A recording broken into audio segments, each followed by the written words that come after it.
Squirrel Stapler is an interesting game. It starts off really strong by just saying to you very abruptly and very soon into this game that God is coming in 5 days. Now, as a person with a lot of religious trauma, that really brought me back to some interesting times in my life. I'm not sure if you watched my last video, but in there I did mention that I did grow up in a cult. This game really tickled my religious trauma, and I'm going to talk about it. So, first, let's break down how this video is going to go, and then I'll get right into it. So, first is the introduction, and that's what I'm doing right here. Secondly, I will be doing a little summary of the game and kind of going through the game with you and what happens in it and the little different details of the game. And thirdly, I'll talk about how this game really reminded me of a lot of memories that I've actually forgotten about over the years. And yeah, I was not expecting to do a lore drop about myself this soon into my channel, but you know what? Sometimes it just happens. So if you like horror content like this that is really weird, then consider subscribing. It really means a lot. Also, back to the video. Here's Squirrel Stapler. So right off the bat, this game is made by the makers of Iron Lung. That is a really interesting thing, especially because of the contrast between the two games. This game is very different than that, and it's very wacky and crazy, and it's got a lot of really intense things that happen in this game, especially when you begin. I mean, Squirrel Stapler itself just says a lot. It's a crazy title. You know, immediately you get the sense that it's going to be an insane game. Like, that sounds crazy. Just Squirrel and Stapler just put together in a title is insane. Like, you're going to be stapling squirrels. Like, how does it even, what? Like, what? I don't know. Anyways, back to what I was saying. It's a first-person shooter. It's a very similar to a lot of those old duck hunting games that you used to find as a kid. So to give a quick summary of this game before I get into really how it messed with me, I'd have to say, like, the start of this game is pretty intense. You wake up and you look around your room, and immediately you're shown a corpse, which is apparently your wife. So you go up to the corpse, and the game will then explain to you that you need to go out and hunt squirrels and bring them back to your cabin and staple them to your wife to make her beautiful again. That's a very interesting start to a game. So you explore around the cabin a little bit, and you do find a weird summoning circle. It's very demonic looking, and there's a piece of paper that is hovering above it. So you go up to the piece of paper, you'll notice that it is a page out of the Book of Grove. Now, the Book of Grove isn't really specified as to what that is exactly, but we can see that it is a religious scripture of some kind. This is one scripture of many scriptures that you will receive at the beginning of each day of the 5 days of hunting that you are tasked with this game. This scripture in particular is interesting. It's kind of a warning to the player that what you're doing is considered to be sinful and that you shouldn't do it. It says, "Saith the goat of the wood, thou shalt not staple squirrels." And that's exactly what we're going to go out and do. So you make your way out of the cabin, and immediately you'll see a blood-stained wall with a message written for you. It says, "God is coming in 5 days." Okay, moving on. So you leave the cabin and you start your first day of hunting. You need 5 squirrels to complete this day. So you get your 5 squirrels and you do some exploring around the area. You'll immediately notice that there are some interesting places, like these stone buildings are here. There's 2 of them in total, and each of them have different notes that you can pick up on each day. At the building closest to the middle of the area, you'll find some notes that tell the story of the lady. Now, the story of the lady has some messages and themes that really tie into this whole game. And there's a lot of speculation about what this story actually means. So the story of the lady introduces a painter. Now, the painter gets sold a paintbrush by a beautiful woman, and he initially assumes that the paintbrush bristles are made of the woman's hair that sold it to him. So he decides that he'll paint this beautiful woman that he saw, and a little later he's actually told that the bristles of that brush are actually from boar hairs instead of the woman. So he kind of throws a fit, and he comes across an old lady. The old lady tells him that for a little bit of change, she can actually bring that painting of his to life. She does so, and the painting only being half of the woman actually comes to life. And so the top half of the woman that's actually alive now is screaming, and a lot of her organs are coming out of her body, and her entrails are like hanging out, and it's very disgusting. So the painter gets an axe and kills the woman that the old lady just conjured into being. And they don't really know what to do with the corpse, so they make a stew out of it, and the stew turns out to be poison and they both die. There's a lot of thoughts out there as to what this story actually means in relation to this game. I'm not going to talk about that today though, although I did want to include that story just for the sake of including it. Personally, I'm not entirely sure, but there's actually another set of notes in another stone building in the very corner of the map. These notes are a little different. They are actually reports. So throughout the game, you can get these reports, and just like the story of the lady, each day you come out to hunt, there is a new piece of paper waiting for you with a new piece of the story. A quick overview of the reports include a man descending into madness. At first, he's reporting these readings that he's taking, and everything seems fine. By the second note, he's already seeing dead squirrels outside of his door. By the third note, he's seeing very mutilated squirrels outside of his door and other things. By the fourth note, he's essentially descending straight into madness. And by the fifth note, he reports that all is quiet and nothing's wrong, which is very interesting. Anyways, you explore some more, and there's also a very interesting shack that you stumble upon. This shack is really interesting because it's where you commit sins. So, what I mean by that is that you'd go up to the door and you'd enter the cabin, and it shows a very distorted image of a squirrel, all while showing you the words, committing sins, whatever that means. It is not specified what you're doing in there. You can imagine what's going on in there, but I'm not sure I want to. Anyways, you get back after your first day of hunting squirrels, and you staple them to your dead wife, and you go to sleep. And your second day begins. When you start your second day, nothing is very different other than the fact that you have ghost squirrels that are coming after you now, so those are a danger to you and you can die from them. Your third day is even more dangerous as there is now bear squirrels that are hunting you. And after you come back from that third day, something is very different with your wife. She's not in the same position that you found her in. She's moved to the kitchen. So we're not really sure who moved her. If it was the squirrel stapler himself, we don't know. But you proceed stapling squirrels onto her anyways, and you go to bed. The fourth day is very interesting as well. You get new scripture like all of the other days. You get new notes like all of the other days.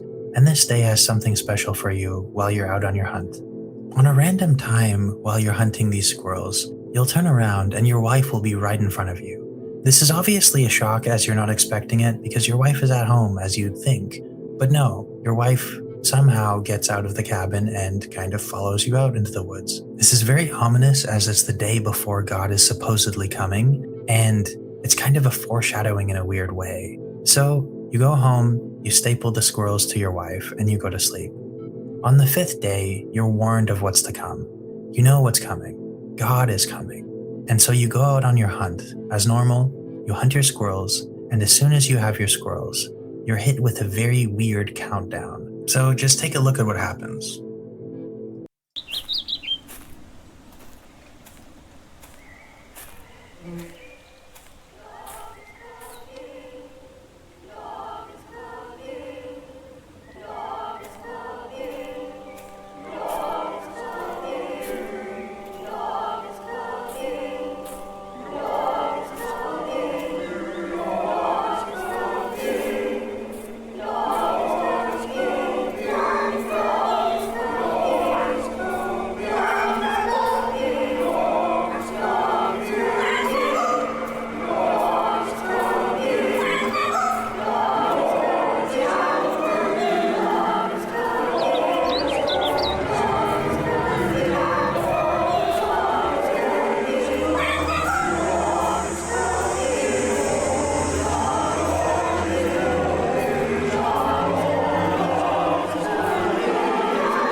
Now, one thing about this game that I really appreciated is that as soon as the countdown hits zero, you don't immediately get jump scared.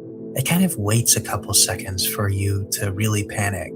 And so you spin around and you look for the horror, but there's no sign until one moment there is.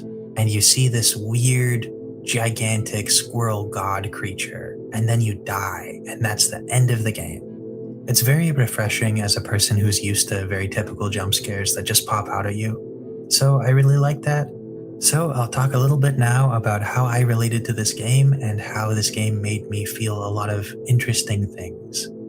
So as many of you know from my last video, my family may have gotten wrapped up into a bit of a cult when I was younger. And this game really brought me back to those memories. Let me first explain. So I'm going to warn you, I am not entirely certain where to start this topic and how to talk about it, but in a later video I will organize myself more and I will actually talk about it in depth. So what I'm about to talk about is very general. It's not organized or detailed or anything. It's just kind of me yapping about my experience with a very strange cult that my family kind of got immersed with when I was younger. So jumping straight into it, when I was younger, my family was caught up in a evangelical doomsday prepper cult. How they got into that is a story for another day, and there are many weird stories I can tell with the people in that church, yet I'm going to skip those for now and get straight into my experience living in a home with parents who were convinced the world was on the brink of destruction and that God would return in a matter of months, yet not before they would need to survive a post-apocalyptic world where they would be on the run from a government that was trying to kill them unless they revoked their religious beliefs. That's a pretty vague summary of what they actually believed, yet it's the best I can do for now. So how does this relate to this game, you might ask? Well, as you know, the game has this daily cycle of waking up in a home where there is scripture telling you that you are sinful and unholy for being the squirrel stapler and doing what squirrel staplers do.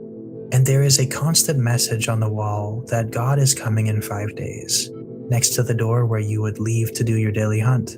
Obviously, I don't completely relate to the squirrel stapler, but I'm reminded of a lot of certain memories while playing this game. Memories of scripture that would tell me that I was going to be judged when the world ended. Memories of waking up and going upstairs and seeing hordes of freeze-dried food that my parents were putting in tote boxes for when we would need them. And let me just say that even though I didn't believe what they were saying to me about the coming apocalypse, it was still pretty horrifying. I never challenged their beliefs because I knew that it would cause more family problems. So for the most part, I stayed quiet and I listened to what they would say to me. And also, I was a kid, and it's very easy to dismiss a kid when everybody around you is saying the same thing. I actually remember a car drive I had with my dad where I was discussing what I was going to do with my life, and he told me that he thought that within 6 months to 5 years, we would all either be dead or in some post-apocalyptic world, like in The Walking Dead or something like that. Sometimes when I was in the car with him, he would throw at me these hypothetical survival scenarios that were clearly trying to teach me that I shouldn't trust anyone but him and the rest of my family and other people in the church that we were in, because anybody else would just want to kill me for my food in a world like that. All of this was pretty traumatic for me because I was very young, and I think that would be pretty traumatic for anybody.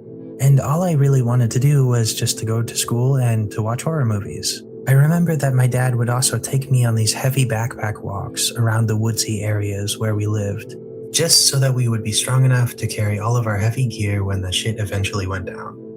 All of this was mixed in with a lot of pretty extreme and abusive religious beliefs that was constantly being shoved down my throat.